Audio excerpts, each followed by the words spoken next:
Let's execute an immediate, high-gear tactical vector shift away from modern intelligence institutions and maximum security asylum locks, and step directly onto the brutal, calculation-heavy tracking grids of 18th century industrial slavery, British maritime exploitation, and the explosive colonizing frontiers of the New World.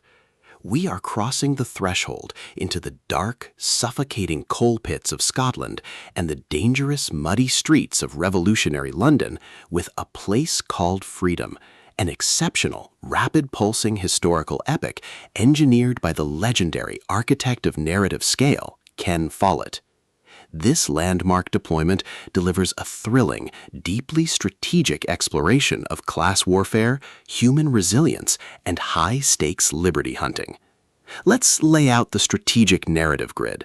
If you are a fan of sprawling, high-octane historical adventures where an elite, hyper-focused working-class protagonist must navigate an absolute maze of aristocratic monopolies, corrupt judicial setups, and lethal colonial labor camps while running an aggressive breakout loop, where an analytical mind uses raw mechanical tradecraft, geographic escape profiling, and grassroots organizing vectors to systematically dismantle oppressive feudal systems, and where the author utilizes an incandescent, rebellious laborer challenges the landlord monopoly diagnostic routine to test our hero's structural survival perimeters, this book is engineered to lock you in.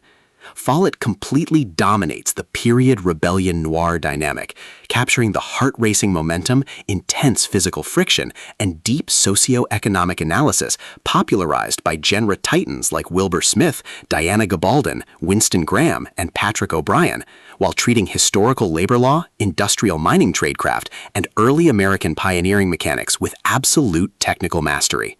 The narrative tracking grid zeroes in on our central protagonist axis, Mac McCash. He is the ultimate blueprint of working-class resilience, a fierce, hyper-focused young Scottish coal miner operating under a strict, calculation-heavy routine to survive a system where miners are legally bound to their pits for life. His daily workspace is an unforgiving, toxic ecosystem of pitch-black subterranean shafts, heavy iron chains, and the tyrannical whims of the wealthy Jameson mining family. His internal defense mechanisms are locked down tight behind immense physical strength and a sharp calculating mind, his entire analytical focus strictly consumed by parsing unfair labor contracts, monitoring structural mine safety risks, and guarding his personal dignity from the predatory whims of his aristocratic masters. The spark ignites in the year 1767 when Mac executes a devastating operational anomaly. He formally challenges the legality of his lifetime enslavement on his 21st birthday. The local diagnostic metrics flatline instantly across the estate. The Jameson family views this as an existential threat to their corporate profits and unleashes immediate, aggressive countermeasures. Rather than submit to a permanent structural purge, Mac initiates a high-stakes escape trajectory that takes him from the depths of Scotland to the riotous docks of London, where he transforms into a powerful, calculation-heavy leader of coal heavers striking for fair wages. The tactical parameters instantly explode across the Atlantic Ocean when Mac is captured, wrongfully condemned by a stacked aristocratic court, and sentenced to penal transportation to the American colonies. This forced relocation changes his operational environment into a volatile, high-stakes Virginia tobacco plantation network. Here, his path collides once more with Lizzie Hallam, a fiercely independent high-society woman trapped in a stifling marriage to Mac's chief nemesis. To survive this harsh new frontier, where rogue bounty hunters, weaponized slave codes, and calculation-heavy plantation owners launch aggressive efforts to breach his defenses, Mac's survival instincts engage their final deployment tracks. Every midnight escape map audit, every hidden alliance formed in the plantation fields, and every calculation of physical terrain vectors chips away at his institutional compliance. What follows is an exceptional, high-stakes war of perspective, wilderness positioning, and raw human grit. We watch the British Empire's colonial security pyramids completely unwrapped as Follett reveals how individual greed and corrupt trade networks can trigger an absolute rebellion, forcing our heroes to flee past the western frontiers toward the unmapped territory of true liberty. While Mac and Lizzie smooth over each other's strategic blind spots with devastating analytical force, a brutal wilderness pursuit shifts the tracking clock into its final phase, proving that the executioners have detected their escape sweep. To survive the impending locked grid trap and outmaneuver the forces running the colony, our resilient protagonist must unleash an absolute, unyielding defense of his birthright. It is a historical fiction, frontier adventure, class rebellion, high-velocity escape drama masterpiece that treats deep historical logistics and intense environmental friction with elite precision. The tension here burns with a sharp, calculation-heavy intensity. We are talking about that high-frequency, one betrayed footstep means a lifetime in shackles energy, where a sudden rustle in the Virginia brush, an unexpected alignment of royal governors and private militias, or a heavy, possessive realization that your escape boat has been sabotaged by a rival tracker carries massive structural weight.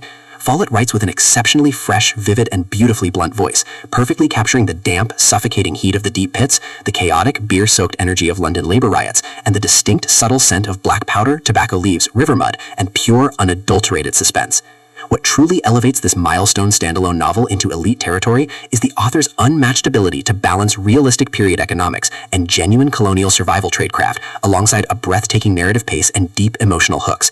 Our protagonist doesn't rely on unbelievable, superficial Hollywood action tropes. His immense practical intelligence, strategic patience, and profound love for freedom match the complexity of the chaotic feudal underworld he dominates step for step, making his choices to risk everything feel profoundly authentic and deeply gripping.